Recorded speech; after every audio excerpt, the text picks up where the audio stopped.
Hello, and welcome back to the Balance Blonde podcast, Soul on Fire. I'm your host, Jordan Younger, and today I have such a fun guest for you guys, Emily DiDonato. She is a model, the co-founder of skincare line Covey, and you may know her from her 2.3 million followers on Instagram. You're probably one of them if you're here. And I think a lot of people who follow the Balance Blonde also follow Emily. Her content is beautiful. It's relatable. She talks about everything from wellness to her modeling career to her skincare line and now her pregnancy. We are due just about 3 weeks apart, I'm pretty sure. I've had a lot of amazing, dynamic, powerful pregnant women on the podcast lately, and we are all due within weeks of each other. There was Chelsea Jade Curtis, who was just on Emily for this conversation. Hopefully, I'll be having my friend Gabby Bernstein, who I know all of you know and are fans of, on the podcast soon, who's due in March. She just announced, which is so exciting. So this is a pretty pregnancy-heavy conversation, mostly because it is so nice to connect with other pregnant women, also other pregnant women who are real about their experience. Emily and I talk about some of the lesser talked about pregnancy things in this episode, like how our bodies feel, what people have been saying to us, specifically her, online, and you'll be surprised at what some people think that they can say about our bodies when we're pregnant. It's so wild. And then if you're not so into the pregnancy content, also understandable. We talk about her career, her daily routine, her exercise, her skincare, her social media presence. We go into all of it, and I know that you guys will love this episode. So check her out if you don't already follow her, Emily DiDonato. Check out her skincare line, Covey. And before we get into this episode, just a couple things. One, I am getting so excited for everything going on this fall and this winter. First of all, I can't believe I'm having a baby in like 9 weeks by the time this comes out, and it's my favorite time of year. My birthday just happened. You guys know that from the birthday episode that I just did. It's going to be Halloween. I have a bunch of friends getting married. And then we have Thanksgiving, Christmas, Hanukkah, all the things. So I'm just settling into this cozy time, feeling all the joy, spending so much time with my family, and being as present as possible before this baby boy comes. It's so exciting. And so many other life updates. We'll have to do another solo episode in the coming weeks, although I do have a lot of good guests lined up for you guys in the coming weeks as well as today. So before we get into this conversation with Emily, just a few quick reminders. One, if you feel inspired to rate and review the podcast on iTunes, send me a screenshot to jordan@thebalancewand.com so I can thank you by sending you my free yoga ebook. And we have a new sponsor for today's show that I am thrilled about because I've been such a fan of this on-demand fitness company for as long as probably this whole year. I actually discovered them on a podcast, so it's very fitting that I'm now talking about them on this podcast, and they are Obey Fitness. So a lot of you know that one of my passions is making working out fun, because I am not into just like working out because you feel like you have to do it. If you're dreading your workout, it's probably not going to make you feel the way that you want to feel, and it's not going to give you the results that you want either. So a tool that's really helped me stay consistent and maintain a balanced routine, especially during this pregnancy when it's tough to work out, is this amazing app called Obey Fitness. It is one of my favorite live and on-demand offerings out there. What I love the most is their variety, plus all of the different instructors are so good. You never know with a fitness platform how you're going to feel about the instructors. But I have not come across an instructor on Obey Fitness that I don't like, which is such a joy. So however I'm feeling, I can always find something that makes my mind and body happy. They have prenatal and postnatal workouts, and you can mix and match by how many minutes you're feeling up to. So typically what I do is I start with like a 10 or 11 minute prenatal stretch or workout. And then once I get my body moving, I can do something a little bit more. So then I go into like a 20-minute Pilates class or a bar class. Because right now I'm all about the low impact. It's pretty much all I can do. So I love their Pilates, their sculpt, yoga, meditation, like I said, their bar offerings. But they also have tons of super effective cardio and strength training options as well. And they range from 10 minutes to an hour, so they can fit into any schedule. And as a mama to be, their extensive library of prenatal, like I said, is perfect for me because it takes all of the guesswork out of exercising and just makes it easy. To see if it's a fit for you and your lifestyle, you can use the code BALANCED to get 1 month free at Obey Fitness. That's obefitness.com. And the code BALANCED will get you 1 month free. No strings attached. Who wouldn't do that, by the way? 1 month free, obeyfitness.com. Code BALANCED. Enjoy and tag me to let me know what you think. Tell me what your favorite classes are so I can try. Now let's get into this episode with Emily.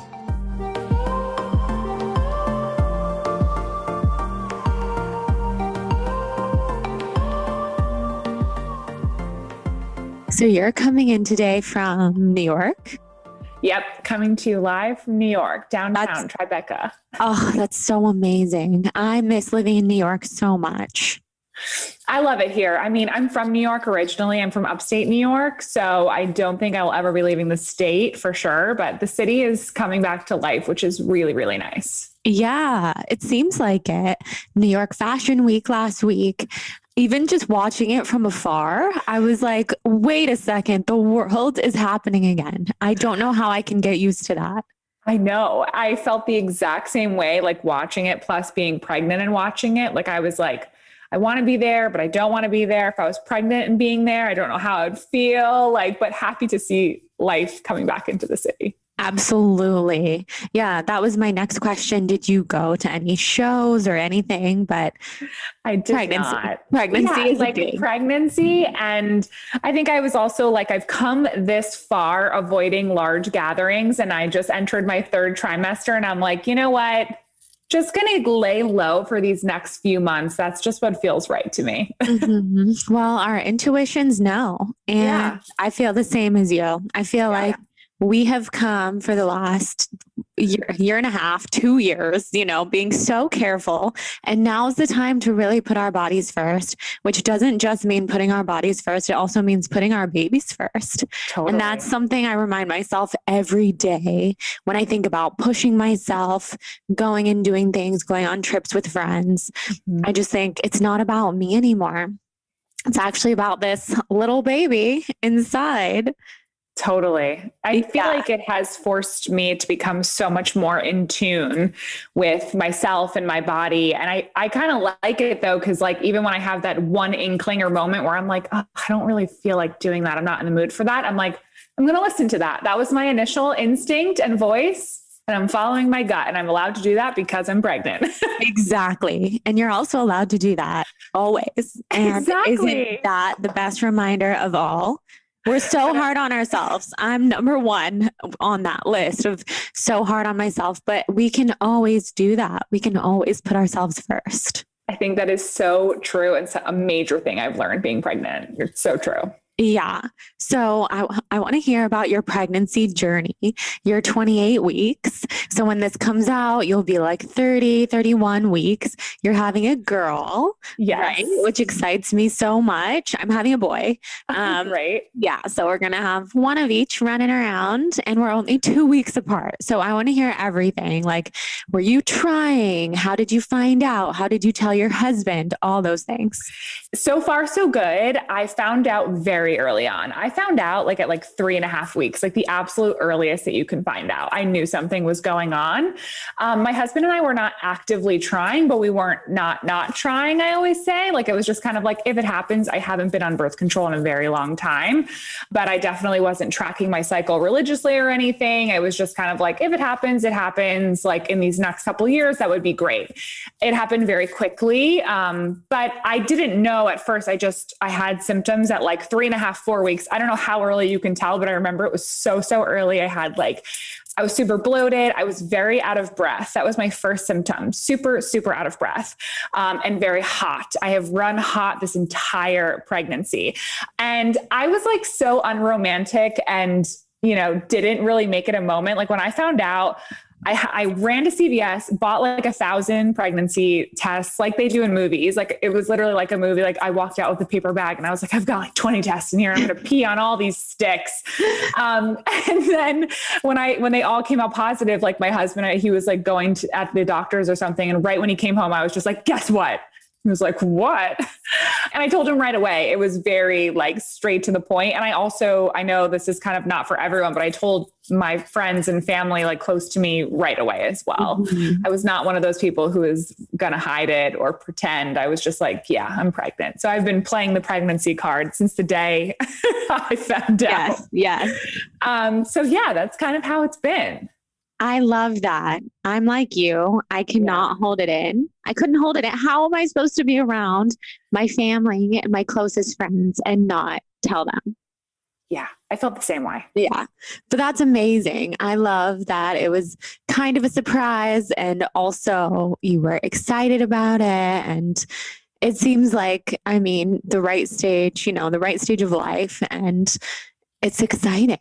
Yeah, absolutely. Like even as I progress more in my pregnancy, like it just feels like right place, right time, right period of my life to be focusing on this, which is a really nice feeling. Mm-hmm. I feel that way too. And I don't know if you're into all this stuff, but the baby's soul picks when it wants to come in. So I think your daughter was just ready to come in. She's like, I don't know if you're ready, but I'm coming. Exactly. So I welcomed it with open arms for sure. Of course, and I'm sure we can talk all day long about the symptoms that come with it, but I definitely was happy and like welcomed it with open arms. Of course. Yeah. And it's hard. Like that's something we can talk about that I would love to talk to you about, because before being pregnant, people are honest about this, yes, but like there's no way to imagine how hard it can actually be until you're experiencing it. Because I always thought, oh, that sucks that like that person has so much pain pregnant or that, but that probably won't be me. I don't know why I thought that. Well, I have had everything. So obviously it could be worse. It's a healthy pregnancy. I'm so grateful. But my body, my mind, my mental health has been a huge roller coaster. So I would love to talk to you about that and just hear more about your experience. Oh, yeah. I completely agree. Nothing could prepare you physically for what is about to go down. I will say in the beginning of my pregnancy, I had, the nausea and the exhaustion. And that was hard in the first go. I think like generally what's been hardest for me is definitely the fatigue, the exhaustion, and how it feels for me mentally and spiritually. Like, I think I never realized how productive and what a busy bunny I was prior to being pregnant. And then being pregnant, like my energy levels are low, my motivational levels are low, like it's just everything is just kind of running at a different level. And I think I found myself being really hard on myself, like just being like, push through it. Like, come on, there's like women out there, like in corporate America, like sitting in an office right now, probably like throwing up in a garbage pail, which is true. Like I've heard the story a million times, like under her desk and like still powering through her day. And I can't even like go for a walk without taking a nap, like 20 minutes later, like no joke, which I'm sure you feel the same way. I do. So yeah, like I think I was just so frustrated and angry about that at times. I still get frustrated and angry about that at times. I'm still like working through that, but I definitely just have those days where I feel pretty down. I feel like really not great. And no matter how much you remind yourself how grateful you are and how great this is, you've been so lucky, like things have been smooth sailing for the most part, you still always are like, you just hear those stories of women who love being pregnant. And I'm like, why? Can you tell me why? I know. I'm totally with you on that. Yeah. I was saying to my husband the other day, I was like, you just wait. Once this baby comes out, I just can't wait to feel like agile again. Like, cause you just feel so like cumbersome and like slow. And I'm like, when this baby is out, I'm going to be like running a marathon. Like, I just can't wait because I just feel so much slower generally. But it is teaching me that like my body will not accept anything else. So I'm just kind of like, I just got to do what it says. Yep, surrendering. I Mhm. think these little baby souls too are teaching us to slow down. And it just shows you, even if you thought you'd already slowed down your life, like I had thought that I had, I really hadn't. I No. really had not. I was still all over the place. And I know that you were too. I mean, you have such a dynamic life and multiple businesses and this dynamic career. And yeah, it just shows you, wow. I think we're actually supposed to be living slower like this. So I think it's really good lessons. Obviously everyone's different. I'm supposed to be living slower like this, and it's hard. And I'm totally with you on the whole like agile thing. I can't wait to walk without pain. I have like this weird, just like very intense sciatica pain every time I walk, just with pregnancy. And I have not like taken a step without pain since week 8 of pregnancy. And I almost forget what it's like to like go on a walk, go on a run and feel good. And I can't wait. I can't wait for you. Like there's just it really shows you like how strong women are. It's insane what our bodies go through. And then you just like talk to other pregnant women. And like, I always tell this story, like I would talk to women who were on their second or third child and they'd be like, oh my God, my first pregnancy was awful. Like I threw up like 10 times a day, but I'm only throwing up like 5 times a day for this one. So I'm so happy. And you'd be like, that's insane and sounds very, very hard. But like when we are just like in beast mode when we're pregnant. We are. We just surrender to everything that our bodies are going through. I haven't been very nauseous, which is a gift. I don't know about you. I think it could be a lot worse. So that's one thing I'm trying to focus on. I'm not nauseous. Yeah, the food aversions, I wouldn't say I had the nausea in the beginning, my second trimester, and literally up until recently, I had so many food aversions, which was really, really hard for me. I didn't want to eat anything I ate before. Like I used to eat so many vegetables. I was like always eating like Brussels sprouts, asparagus, broccoli. Like I was so plant-based. Like I can't even stand the smell of a cooked vegetable still. My husband made Brussels sprouts the other day and I walked in the house and I was like, who did that? Why did you do that? Because now it's on my clothes and I can smell it and it's everywhere. And he's like, I'm sorry. The smells are so intense. Exactly. So what foods have sounded good to you? Oh, it has been hard. Like I've been doing a lot of smoothies. Like I feel like I can get a lot of nutrition in smoothies. So that's been good for me. Like I can get my greens in there and some protein in there. And I always like coconut water and like hydration. That's been a big thing for me. Like staying hydrated for some reason during pregnancy has been so hard for me, I think, because you pee every 5 seconds. So I don't want to drink more water, which is so stupid, but it's true. I so get it. Last night, my husband was like, because we were talking about this lip thing that I was showing you before, where my lips are blistering and it's like a sign of dehydration. And my husband was like, you used to drink so much water and then you stopped drinking water because you're peeing every 15 seconds. And he's right. I'm like, yeah, I love being hydrated, but I'm actively avoiding drinking water because I don't want to be in the bath. I don't want to, you don't sleep at all if you're getting up every 15, 20, 30 minutes. Exactly. But so a lot of smoothies, and luckily I have craved cold things. So salads, fruits, that's been really good for me. Like apples, bananas, like really fresh salads, lots of citrus. Like I've been loving that. So that's been really, really great. I'm glad that I still like that, but totally gravitated away from any hot foods, which is weird because I'm running very hot. I go to acupuncture. My acupuncturist did her thing and she was like, you're running very, very hot this pregnancy. Like I'm boiling at all times. I used to be one of those people who were always like very cold. So that's really weird and interesting and has impacted my foods. What about for you? Have you had like weird food aversions or cravings? I haven't really had the cravings, but same. Yeah. I'm all about the aversions. That speaks to me. My first trimester was very much just like you. The vegetables sounded disgusting and I'm vegan, plant-based. So I always thought I'm going to be eating all these veggies. My baby's going to be so healthy. It's going to be amazing. The first trimester, all I could eat was bread, tortillas, siete tortillas Love with like it. vegan cheese. That was pretty much all I ate. And then to get the greens in, I would do a green juice. And I started getting super into green juice every day, which I was always into. But that was the only way, still kind of the only way that I'm getting the vegetables. So I'll do greens, but there has to be apple or pineapple or something. It cannot be straight greens anymore. So the green juice, I'm with you on the smoothies, acai bowls. It's all about the fruit. I could live off of fruit this pregnancy, and I can get back on some vegetables now, but so many food aversions. Chocolate, I was like a chocolate junkie. Does not sound good to me, not appealing at all. Just very basic. And I also have not had much of an appetite, which is kind of always what I thought would be the opposite. You think when you're pregnant, you're eating for two, you're so hungry. I witnessed my sisters, my sister in law, everyone being really hungry and kind of eating everything put in front of them. And I'm just like, I don't want to eat, but I want to give this baby so much nutrition and nutrients and nourishment. So I'm always just like spoon feeding myself something. Same. And it's so weird for me because that always hit me in the evenings. Like most people complain about morning sickness and nausea.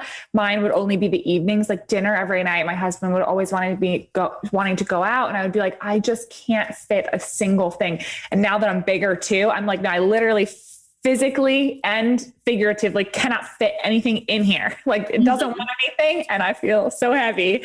But yes, yeah, like a couple bites will fill you up, but yeah, you know that's not enough for the baby. So there's like that stress and all of it.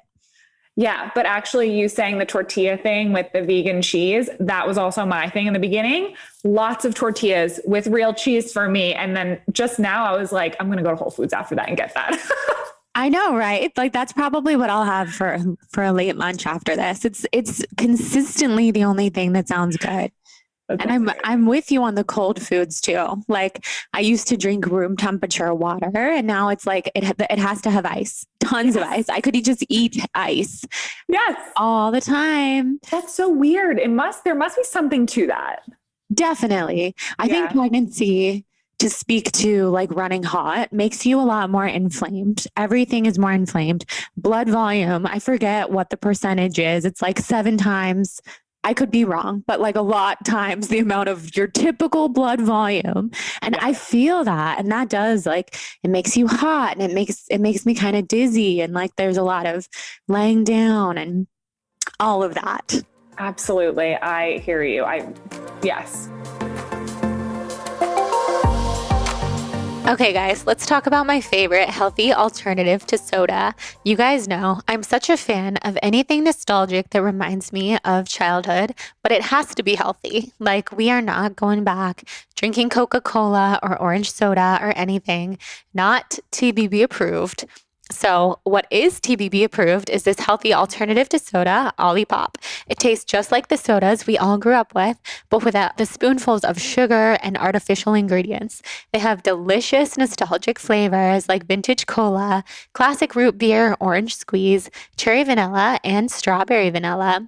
My favorite flavor right now is probably the classic root beer. I like to have it with some coconut vanilla ice cream, vegan, of course, if I'm having a treat. Or I just like to sip on it in the afternoon. It's delicious. It makes you feel like you're drinking something sweet, but really it is so low sugar. So 90% of Americans consume more than the USDA's daily recommended added sugar intake. I'm sure you guys knew that, which is 30 grams. And sweetened beverages like soda often have more than 30 grams of sugar in a single can. So Olipop has only 2 to 5 grams of sugar, and it's all from natural sources. So there's no added sugar. Their vintage cola, for example, has only 2 grams compared to a regular Coca-Cola, which has 40 grams. All of their products are non-GMO, vegan, paleo, and keto friendly with less than 8 grams net carbs per can. They are so confident that you'll love their products that they offer a 100% money back guarantee for orders placed through their website.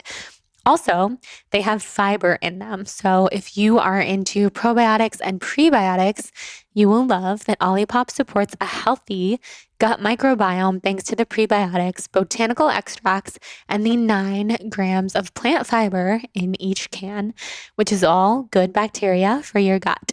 So of course, I have an exclusive deal for our TBB listeners. Receive 20% off plus free shipping on their best-selling variety pack. This is a great way to try all of the flavors that I mentioned and then choose your favorite. Go to drinkolipop.com/blonde or use the code blonde at checkout to claim this deal. That's drinkolipop.com/blonde. This discount is only valid for their variety pack. You can also shop in person at Whole Foods, Sprouts, Kroger, Wegmans, and Erewhon. Now let's get back into this episode with Emily. And then when it comes to your body changing, and you have a big audience, you have multiple millions of people following you, you have a big YouTube channel, you have a huge Instagram. Do people comment on your changing body? I'm curious. Oh, yes. It's so funny. I screenshotted a DM and sent it to someone the other day because I was like, these are the kind of DMs I get. I got one from someone and they were like, I just want to let you know that you just look beautiful with all this extra weight on you. And I was like, I think you're actually being genuine, so I'm not going to be mad at you. Mm-hmm. But I don't want to hear that. That is not what you want to hear. But yes, I've had people say all sorts of things. And it's interesting. Like, I will say people are obsessed with the question, like, how much weight have you gained so far? Pregnant people, non-pregnant people want to know, they're like, how many pounds, like how many weeks, how many pounds, like, how do you feel about that? And I actually don't look at the scale when I go to the doctors on purpose, because like, you know, I have gone through such a journey with my body and getting to a place and being at peace with it. And I'm still on that journey, being pregnant and watching it change. Like it's not easy. Like there are some days, like, along with this big belly, like I was telling my best friend, I also now have like a 36 double D boob, which I never had before. And I'm just like, not only, and now I'm a big boob person and like, I don't know what to do with this. Like I'm trying to get dressed for a wedding I have coming up. And I'm like, I used to be able to go braless and like do all these things. I'm like, I can't, like, I will be scaring away everyone with like all these lumps and bumps. But yes, so I've gotten a lot of comments and a lot of questions about it. On one hand, sometimes I share honestly that I've like struggled with it. And, you know, of course you think like, what will I be like this after I'm pregnant? Like, how will I feel? But I take it day by day. Some days I'm like, oh my God, this is so much. What is going on? And some days I'm like, this is the coolest thing ever. I can't believe there's like a little living person inside of my body right now. But there's a lot of curiosity, a lot of questions, and a lot of commentary on it for sure. And some people think they're being nice. Like they'll be like, oh my God, all bump. And you're like, no, just say you look great. Just say less. Exactly. I know. I've had that experience in a similar way. I mean, your audience is so big, and it started with like your modeling career. So I just can imagine the amount of comments that you get about that type of thing. But I too get those comments, and people are desperate to know about the weight gain. And I think it's just not really a socially acceptable question to ask someone, in my opinion. And especially because why are we all comparing ourselves? We're all so different. So if I've gained 25 pounds, hypothetically, that doesn't mean that's healthy for somebody else, you know? Totally. They should maybe gain double or half or whatever, because everyone's so different. So there's that element of it all. And then I totally get you on the whole like boob thing. I've always had bigger boobs, especially for my body style. And here we are pregnant, and I'm like, oh my God, this is just a whole thing. This is a whole thing. And then you can only imagine with breastfeeding and everything, like it's a journey for sure. It's a whole new body. And like, it makes me reflect on like how much or how tethered I felt, or how much of my identity had to do with like, I thought that I had reached a really great point of peace with my body, and I kind of had for that moment of time. And then pregnancy just brings on a whole new wave of like emotions, because then you're like looking at old photos, or I was, of myself, and I'm like, oh my God, look at me in those like high-waisted pants. Like, look at my waist. What the heck? Like, and then I'm like, oh, that's not really helpful. But on one hand it is, because it's like, be grateful for how you look, because like, you always think like it could be better or should be better. And it's like, no, you look great now, like enjoy where you're at. But it's been an interesting ride for sure. Yeah, it is. It really is. And it's just a time to be so easy on ourselves. And I remind myself all the time, I look at other pregnant women and it's so beautiful to me. The transformation is phenomenal. So I try to remind that to myself about what's happening over here, which is always the hardest thing to do. It is. When I see other women, you're just like, it's really powerful for sure. And especially then once you are pregnant, you realize how much you go through and how much every pregnant woman is probably going through. And it really is like a source of power for sure. Yeah, it is. What's amazing. I'm so excited that we're on this journey side by side, and you must be due in the beginning of December. That's amazing. And you? Christmas. Christmas is the due date. So excited. Yeah, it's pretty special. It's amazing. So you're probably having a little Sagittarius girl, and I'm having a Capricorn, most likely, unless he comes a little early. Yeah. What's your sign? I am a Pisces. So, and my husband is a Virgo. So I also was like, oh, if she came a little early, maybe we would get a little Scorpio baby, which would be good for us, like in terms of the energy of our household and what would be compatible with us. But then I've also heard on TikTok, like I somehow got on like baby nurse TikTok, and there was these baby nurses who said Sagittarius babies are like the easiest babies they've ever taken care of. And I was like, sold, I'm done. Fine. This will be good. That's amazing. She'll probably be a Sagittarius unless she ends up being like quite early. Yeah. And yeah, I think that all of that stuff is so interesting because we always get what we need. And I too feel like, a Sagittarius would be a lot more compatible for me and my husband and our family than a Capricorn, but he's probably going to be a Capricorn, and that's probably exactly what we need. Totally. What are you and your husband? So I'm a Libra and my husband is a Leo. So I'm an air sign. He's a fire sign. We have tons of Sagittariuses in our life. So I just feel like I've always been surrounded by that type of personality. And then Capricorns, who I also love, I just feel like they're the polar opposite of a Libra. So for me, I will be like, okay, I need to find a way to support all of these earthy sides of you and all of that, which ultimately would be so powerful and so good for me. So we'll see. We'll see what he chooses to be. Yeah. Yeah. So backing up a little bit into your kind of like, I want to hear about the beginning of your modeling career and how that all started for you, and then how it got you to where you are today. Yeah.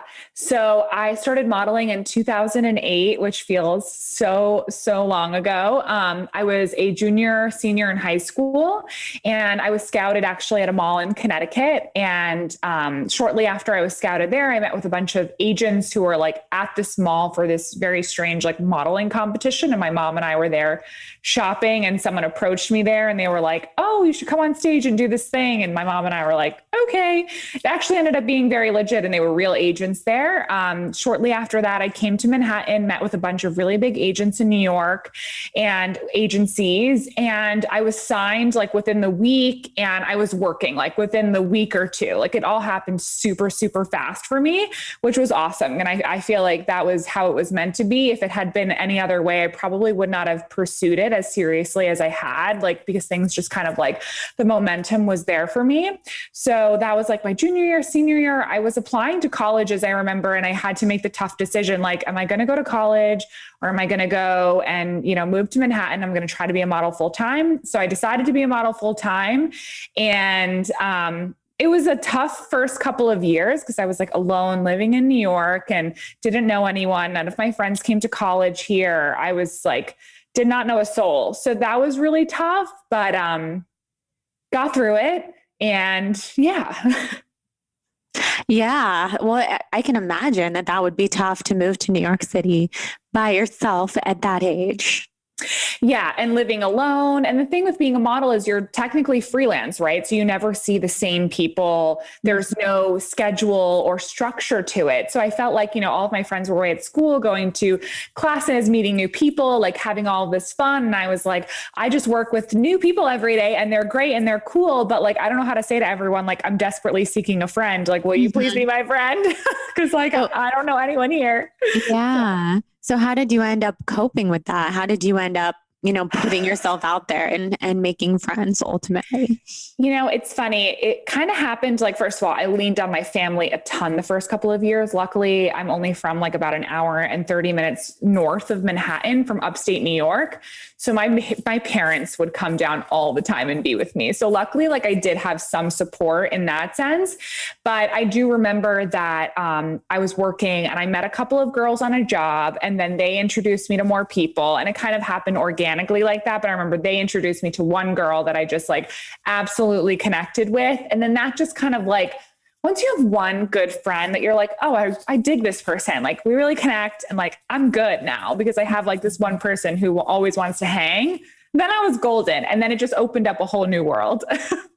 Yes, I totally agree.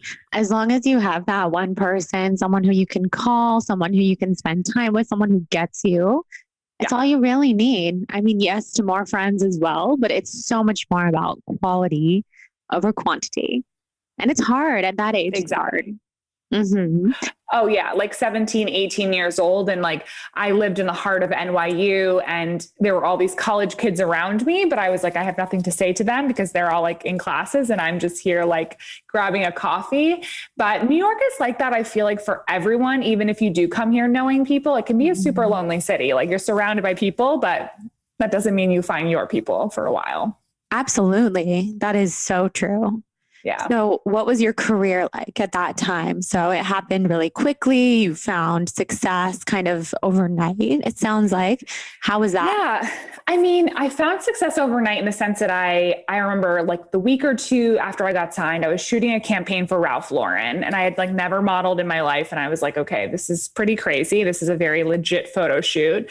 And then I was shooting like an editorial for Glamour magazine. And then about 4 or 5 months later, I was discovered by Maybelline. So Maybelline, the giant cosmetics brand, they asked me to come into their offices and I met with their entire team. And then I signed with Maybelline like shortly after that. So I had this giant cosmetics contract. I was only like 18 years old.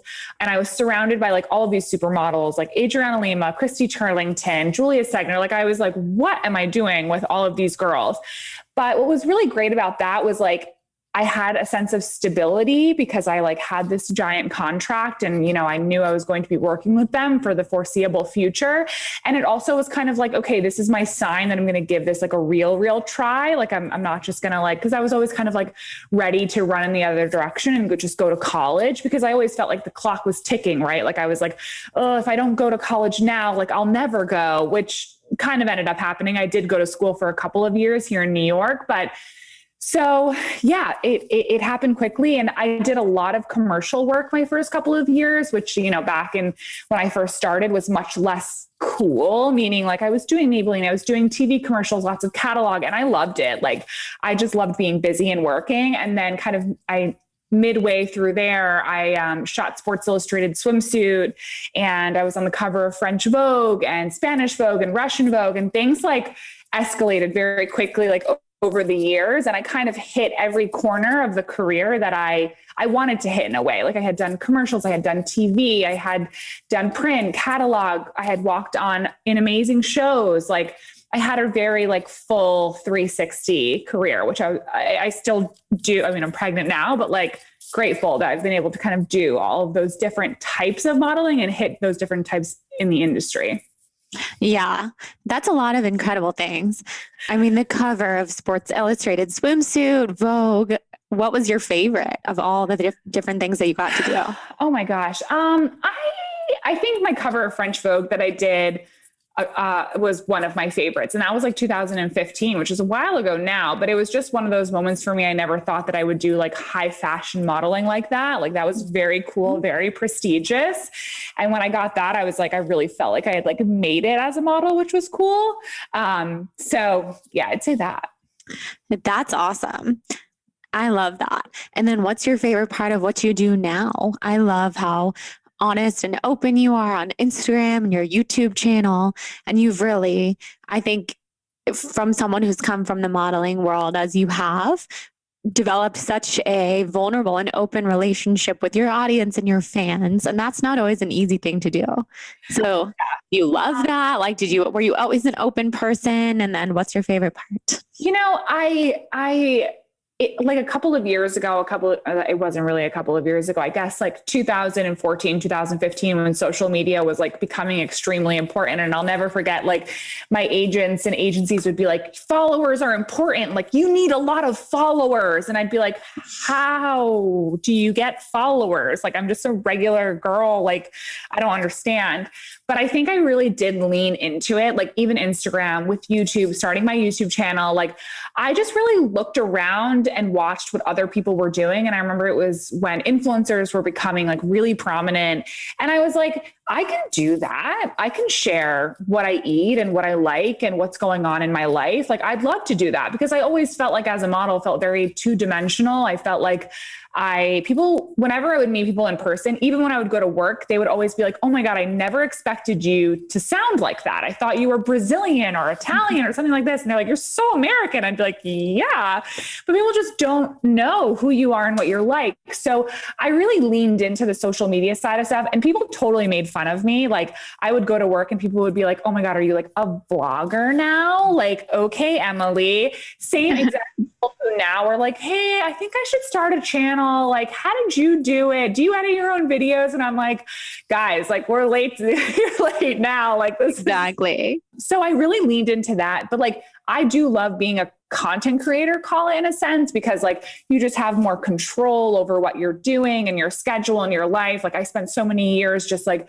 being ready to fly to Europe like that night. Like I would get a phone call from my agent being like, you have a job tomorrow in Italy. Like, can you get on a plane tonight? And I'd be like, sure. And when you're 21, 22 years old, you're really just like, sure, I'll do whatever. And then I recently launched my skincare business in March, and that brings on a whole new set of challenges and roles and responsibilities, but a whole level of control and challenges in a way, but in a really good way. Like it kind of shows you how much you're capable of. Because I feel like as a model, I spent so many years just being told what to do, where to go, how to dress, how to look. And now it's like I have more control and say over things, which is really, really nice. Mm-hmm. Yeah, absolutely. It's like working for yourself versus working for someone else, pretty much. Exactly. So did you always love skincare? Was that a long time passion? How did that come to be? Yeah, I always loved beauty and skincare. And I kind of came from that world where obviously my skin was my life and my job. But I also would use and try every product that was ever recommended to me. I had like a 10 plus step skincare routine that just simply didn't work. My skin would suffer. And I found that I really struggled with like, what products do I actually need in my routine? Do they work together? And like, how do I actually layer these products? And how do I simplify my routine, but still allow it to be effective? Which is why we came up with the Covey routine, myself and my business partner. But I had always loved beauty, and the idea of simplifying it was something that I felt really passionate about, because I think we're coming from a world where more is more with skincare. There's so much information. There's so many influencers, beauty influencers, skincare influencers, people recommending these 10, 12 step routines. But I was always like, I did that. It doesn't work for me. Like, how do I simplify it and keep it effective? So that's why we created this routine that was made to work together and keep it simple. I love that. I'm all about simple. Yeah. If I put too many things on my face, I will wake up with a rash and it will not be a good look. So simple is amazing. And I have to imagine it probably took a while to find the right formulas and the right type of product. And I was just talking to someone yesterday who started just a skincare oil that she was working on for 3 years before it launched. So I'm curious what that journey was like for you. The same thing, 3 years. It was myself and my business partner. It took us 3 years of research. And also we did over 12 iterations of each of the products because we launched with this 3-step routine and we tested it on over 150 different people and continued to get feedback from them and then go back and iterate. So like the actual creation of the products took so long, but we really wanted to create this like universal routine that worked for everyone in all skin types and ages and backgrounds and ethnicities. So the testing process, like it was so many people that we were testing on and like kept going back and forth and, figuring out what ingredients were working, what wasn't, what was irritating people, what were they complaining about, textures, consistencies. So it was a very, very long process for sure. But like at the end of the day, I'm so happy that we spent the time doing that. I can't tell you how many times we wanted to be like, no, like this could be good enough. Like it could be, but then we would be like, but, oh, that one person like complained about the smell or like that one person complained about this. But I'm so glad we stuck to our guns because like we've gotten great reviews and feedback and people love the product. And every time I'm like, we did the right thing, like holding out. It's always worth it. It's always worth it. And what are your goals with it now? Do you foresee that being like the main thing that you do moving forward? I mean, I feel like being pregnant, I'm like, there is a part of me that wants to go back to like my modeling side of work, meaning like I miss that excitement and kind of like hectic part of my life. But of course, Covey will always be now like the center of it in a way, because like it's our business, we self-funded it. Like it's not something that like someone can do for me. And I'm head of all of the creative, all of the content, and I love doing it too. So that's like the center of it. But being a content creator on the side and also being a model, it's only complementary to Covey, but Covey feels like more of like the center of things now for sure. Because you just get invested and now you're like, I'm like, there's no going back. I've put all this time and energy into it. Which is great. And I feel lucky that like, once I give birth, depending on how I feel too, I'm sure you feel the same way. Like, I don't know who I'll be or what I'll want to do after I give birth. Like, I'm like, that is the $1 million question. I have no idea. I'm thinking, am I ever going to want to work again? Am I going to want to work harder than I've ever have before? Because I'm going to be so full of passion. I just have no idea. And that's the really interesting thing. So I've been kind of trying to set it up during that time. And it's kind of a blessing that we're both giving birth around the holidays because it's a nice time to take time off. Right. And January was always my favorite month to like not really go back to work very quickly and just kind of be cozy. So I think that's going to be such a gift. Timing wise, but I've been trying to figure out and kind of try to set things up for that, but it's impossible to figure it out. But I feel myself leaning in a much more creative direction. I've always been interested in all the creative things. It's all that I do anyway, but even more creative where I'm like, oh, okay, I think this baby is pushing me toward that, and motherhood is opening up this new portal. So I don't know. It's hard. It's hard to know, but it's fun to think about. It's fun to think plan about. And think, yeah. Someone said to me that like after you give birth that like you become like the ultimate multitasker and you become so efficient with your time and your energy. And I'm like, I embrace that. I think that sounds really good. I think you don't really have a choice. So it probably feels hectic, but I'm down for that skill set. Me too. That was one of my favorite pieces of advice was the efficiency factor goes through the roof. And I'm excited about that because right now, I don't know if I would call myself efficient. I'm like wandering around my house, like tidying things up, thinking about all the things I have to do. So efficiency sounds awesome. Agreed. 100%. I would love to thank our sponsor for today's episode, Four Sigmatic. Four Sigmatic is my longest standing sponsor, which I'm so honored to say because they're such a big part of my life and such a big part of this show. Four Sigmatic is a wellness company that is well known for their delicious mushroom coffee. Their mushroom coffee is real, organic, fair trade, single origin, and full of different adaptogenic mushrooms that bring you whatever you need to thrive. So whether that's more productivity, more immune support, more alertness, you could look to the different mushrooms like lion's mane, chaga, etc. for whatever it is that you're looking to enhance in your life. I've been starting my day with Four Sigmatic's ground mushroom coffee, for so long now, and that's because it doesn't give me jitters. It helps me focus so I can get shit done. It tastes amazing, and I feel so much more productive on the days that I drink my Four Sigmatic. And it also doesn't affect my nervous system in the way that, say, a large cold brew coffee in the morning, which I also love, but it really does affect my nervous system. Four Sigmatic doesn't do that. It keeps me steady, it keeps me balanced, it doesn't crash and burn my adrenals. It just feels so good. Mushroom coffee is easy on the gut, and it does not leave you with a midday crash. All Four Sigmatic products are organic, vegan, and gluten-free, plus every single batch is third-party lab tested to ensure its purity and safety, so you know you're getting the highest quality coffee and mushrooms possible. Now you're probably thinking, does this coffee taste like mushrooms? I can guarantee you it tastes just like the coffee you love. It brews dark and nutty and tastes incredible. They have over 20,000 five-star reviews, and best of all, they back their products with a 100% money-back guarantee. Love every single sip or get your money back. We have worked out an exclusive offer with Four Sigmatic on their best-selling mushroom coffee, but this is just for our TBB listeners. Get up to 40% off plus free shipping on mushroom coffee bundles. To claim this deal, you must go to foursigmatic.com/blonde. This offer is only for the Balance Blonde listeners and is not available on their regular website.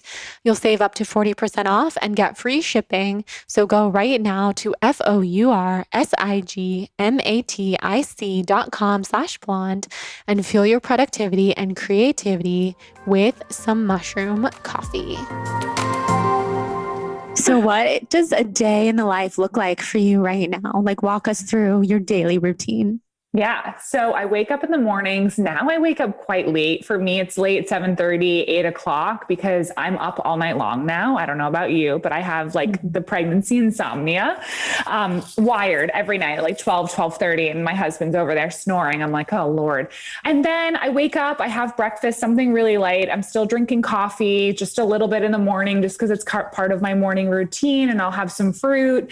And I've been working out almost every single day of my pregnancy. That's one thing that like I've been super proud of myself for, is like I've kept up with my workout routine and stayed active and stayed moving, which I think has helped so much, even just with like mood and energy levels, even though I do pretty much take a nap every single day, but that's just a given. Like that would be happening even if I didn't work out. And then most days I come back and usually I have a ton of calls for Covey, talking with my team and figuring out creative and ads and product development and like all of that. And then some days though are my kind of content creation days, which I like to carve out a full day for that and kind of batch it if I have some work to do or some paid partnerships, or I just want to shoot some content for Instagram or YouTube generally. I kind of have to keep my creative days blocked off. Like it kind of has to be fluid for me. If I have it scheduled out or if I have a call in between, nothing will happen because I just wait for like that call at 1 p.m. I'm like, I have a call in 4 hours. I'm going to sit here and wait for it to happen. That efficiency thing is. I do that too. I so get that. Yeah. And then have lunch every day. My husband is still working from home, so we always eat a salad together. And then, I'm usually like on calls and stuff and just in my office here in New York, in our home office, and then usually cooking at home, occasionally going out to eat here in New York, but that has been less desirable over the last couple of weeks. And I'm usually like in bed and reading some sort of baby book by like 9 o'clock. Love it. What are the books that you've been reading? The baby books? So the one that I'm reading right now is Crib Sheet by Emily Oster. I read Expecting Better by her, and she is a professor and an economist. And basically she's just a totally data-driven approach to parenting and telling you like, what do you need to know? What matters? Like from everything from like when you take the baby home, while you're at the hospital, foods you should eat, what you shouldn't eat. Here's the data, like take it as you will, which I love. For me, I'm like, these are the facts. And also I love all of her books at the end of each chapter is like key takeaways. I'm like, this is amazing. This is the Cliff Notes. Like, it's just like, here's what you need to know. This are the 5 things I talked about. Here are the takeaways. So that's what I'm reading. Are you reading anything right now that you've really liked? Yeah. So that sounds good. I'm going to check out her books. I've heard of her. I've been reading a lot of fiction, to be honest. I have like this massive stack of like pregnancy, parenting, birth books that I'm like kind of reading, but I've just been like fully escaping into the fiction world. But I have right here, because I'm looking at the stack, the Fourth Trimester, a postpartum guide. I've been like flipping through that because that came highly recommended. Conscious Parenting, which is an amazing book. Obviously a lot more about parenting than like pregnancy or birth or anything like that, but just kind of getting to know like that, it's a huge thing that we're stepping into. So that's been good. Books by Lori Bregman. She's a doula. What's it called? What is it? It's called something about mindful motherhood. That one's been good. Yeah. So I'm the kind of person who's reading like 10 books at once. I'm the same because I skim, I flip through things. Yeah, I'm the same way. Yeah, exactly. And what's your spiritual practice like? Spiritual practice, meaning do I meditate or anything like that? Yeah, I mean, it could, whatever it means to you. I mean, I feel like for my spiritual practice, it's kind of like, I really think about that tethered to like my self-care in a way. Like for myself, I need just like a significant amount, not a significant amount, but a decent amount of alone time, just quiet time each day. You can call it meditation, but like my mornings are really sacred. I keep it quiet. I like to be by myself, or I like to just go for a really long walk in the mornings, like just to be kind of alone and quiet and let my thoughts kind of like start my day. I find that if I start my day by just reaching for my phone or sitting down at the computer, I feel spiritually and physically like a slob. And I don't know how to explain that. Like it just doesn't get me going or inspired or feel good about my life or my day. I also love yoga. I do yoga a few times a week. I'm actually a certified yoga instructor. So yoga has been something, especially, I'm sure you know, with the aches and the pains and all of that, sometimes just like stretching and doing some yoga, even if it's only 10, 15 minutes, it makes the world of a difference. So that's been so wonderful and always keeps me like connected and grounded and like get back to my breath. And you just feel so much better after. Like there's no getting around that. But also my workouts are the same way. Like I really see that as linked to my spiritual wellness, just because like when I work out, I feel stronger, I feel better, I'm happier, I'm a better person. And I look forward to it. I crave it. And not in a way like I just can't wait to like get all this energy out of my system. It's just like a time where I do not think about anything else. And I love that. Me too. Yes, the mental aspect of working out. And I could not agree more about yoga. Yoga's getting me through this pregnancy / getting me through my life even before pregnancy, but especially now with the aches and pains. It's amazing. Truly. It's a gift. It really is. I love that. Okay, so I want to ask you the rapid fire questions that I ask everyone who comes on the show. Do you know your human design? No. What's that? Okay, we're going to have to look it up for you because we're obsessed with human design over here. So do you know, I mean, we don't have to look it up right now, but do you know your birth time by any chance? Yes, 11:43 in the morning. Oh, okay. Well, then we can look it up right now. And you are a projector. We love projectors. What does that mean? I know there's like a lot to it. So in human design, there's 5 different types, and 3 of those types are called energy types, and 2 of those types are non-energy beings. And so you and I are both the non-energy types, which is you're a projector, I'm a reflector. And projectors, there's all this different amazing stuff that comes along with it. But projectors are the seers, so people who can see a better, more efficient or upgraded approach to a specific thing and are here to share that with others. Your strategy is being invited. So I don't know if you've ever felt like when it comes to work and career and like friendships and some of the best things in your life, it's best if you wait to be invited, is what they say about projectors. And it's not about waiting and not putting yourself out there. It's about putting yourself into the right situations and then people really seeing where you shine and then asking you to show up in those ways. I mean, that sounds about right. Cause I'm definitely not the person like fighting for the invite or to get in. I just kind of like wait for the time and place. So that sounds right.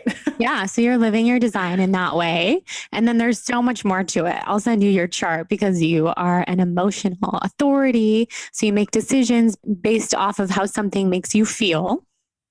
You're 6'2". That's correct. Yeah. 6'2" are your numbers. And I know that doesn't mean a whole lot when you are just learning about it. But after this, I'm going to text you your chart so you can, if you want to look into it more. But our audience, we are huge human design fans. So people can appreciate that you're a projector. Yay. That's so exciting. I can't wait to dive into that. That sounds fun.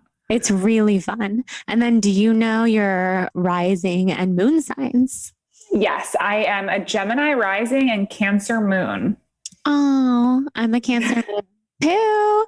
Cancer moons always like gravitate toward each other. Yes. You're Gemini. So you have quite the emotional and sensitive chart between the Pisces sun, the Cancer moon. The Gemini rising probably gives you some more, I mean, it's air, but I always think of Geminis as also very fiery. So that gives you that like... Exactly. That is 100% true. I think the Gemini gives me kind of like this chatty Cathy exterior, or like what I can project in a way. But I definitely am very sensitive, very, very sensitive. I love that. I totally relate. Are you a morning person or a night person? A morning person, 100%. If I had it my way, I would end every day at like 3 p.m. That's it. But wake up at like 5:30, you know? Mm-hmm. Well, then I'm happy you're here with us right now because with our time difference, this is like getting into the evening for you. Yeah, so but I'm good. I'm golden. Yes. Thank you for being flexy. And are you a coffee or tea person? Coffee, always. Cold brew. Love it. Me too. And I'm also drinking coffee in pregnancy. And I think when things bring you that much joy, removing them from your life is not always the best move. I tried it. I gave it up for like a week and I was like, I feel like I'm sacrificing enough right now.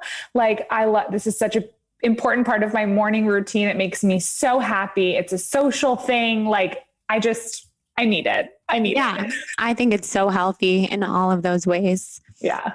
Who inspires you? I think I probably feel most inspired by my husband. I'm like, just because we're always together, but you know, he is the Virgo in my life. He is just so organized and he's so driven and he's a real machine. Like he inspires me in a sense that I'm like, I sometimes so much so that I'm like, I feel so inadequate standing next to you because he does so much in a day and multitasks in a way that I never will be able to. But he is so like solution orientated and never sees any obstacle as something that can't be fixed or overcome or solved in some way or made better in some way. He's a real force and really strong. And he really inspires me like professionally. I'm a good influence on him because I'm a little bit more sensitive, a little more emotionally in tune. Sometimes I have to get him to pause and be like, oh, you know, let's think about how that feels for that person or what's going on here. So we're a good yin and yang, but he definitely inspires me in like a lot of ways. Sounds like you guys are a good balance. Yeah. I love that. What's your dream vacation?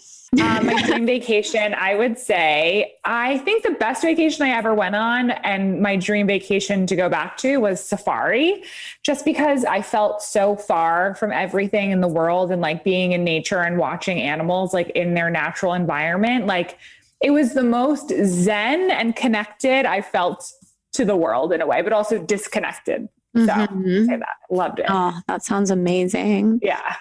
And since this is the Soul on Fire podcast, what are your tips for everyone looking to set their soul on fire? I would say that, you know, keep a running list in your notes or your diary of things that throughout the day spark joy for you. I felt like for myself, not until my adult life, like I had to start making a physical list of things that I gravitated towards. And when I would leave doing those things or finish doing those things, I would be like, I feel amazing, or I feel amazing after seeing that person. It can be a person, it can be an activity, it can be a book, a movie, a show, whatever it needs to be. But like physically keep a list of those things and make a note of them throughout the day, the week, the month. So you know when you need to kind of reach into that toolbox for your soul or like your spiritual health. I love that. Yeah. And where can everyone find you? Yeah, you can find me. I'm at Emily DiDonato on Instagram, DiDonato Emily on TikTok, Emily DiDonato on YouTube. I'm on all the platforms. So come say hello. Yes. You have such good YouTube videos. It's so good that you got into it when you did. YouTube is so fun. It's a lot of work, but it's fun. It's a lot of work. If it was less work, I would put out YouTube videos all the time. But I think it's been like a year because it is a lot of work. The video editing is a whole different part of the brain. It's a beast. It's a lot. Yeah. So that's so impressive. And you're doing so much. And everyone has to check out your skincare line, Covey. Yes. And absolutely. All of the above. Yes, that would be great. Just at Covey on Instagram. Come say hello. Yeah. And then we'll stay tuned for the birth of your daughter. Yes, of course. And have you thought about like what that might look like sharing the baby? I mean, it's probably hard to know before they're here, but I know some people have. Yeah, I don't know. Like I don't know how much I'm going to share. I haven't felt even that inclined to share that much during my pregnancy, which is weird. Like even on social, even though there's like so much to talk about, right? Like we could probably talk about this all day long, like our symptoms, what we're going through, how we feel, what we're nervous about. I don't like want to share it on my socials for some reason, because it's like I haven't sifted through my own emotions. So I don't know how I'll feel like once I actually give birth. I got to see how it goes. I think that's a good plan. See how you feel. Yeah, exactly. Amazing. I'm going to try to do the same thing. Yeah. Some people have a strong opinion of not showing their baby's face for different reasons. Yeah. I don't know if I'm capable of that because I've always shared so much. Yeah. But I think, if it's meant to be that way, it'll be obvious. So you gotta follow your heart and your intuition. I just think we'll be different people by the time we give birth. Like we will. Yeah. There's going to be a lot of transformation over the next 3.5 months. Exactly. Even more than already happened, which is crazy. Oh my gosh. Well, thank you so much for coming on. Thank you. So fun. Awesome. Okay, guys, thank you so much for listening to this conversation. Emily is so fun to talk to and such a powerful, dynamic person. I'm so excited for her to bring her baby girl into the world and to see how our little babies, when they come, first of all, and like how cute they are, and we'll have to get them together one day. It's going to be so incredible. And also check out her skincare line. Check her out on Instagram, TikTok, all the places. She's so inspiring. I love her relatable content, her body positivity, her beauty, her aesthetic, all the wonderful things that she shares. Thank you also to our sponsors for today's episode. We have the brand new sponsor, Obey Fitness.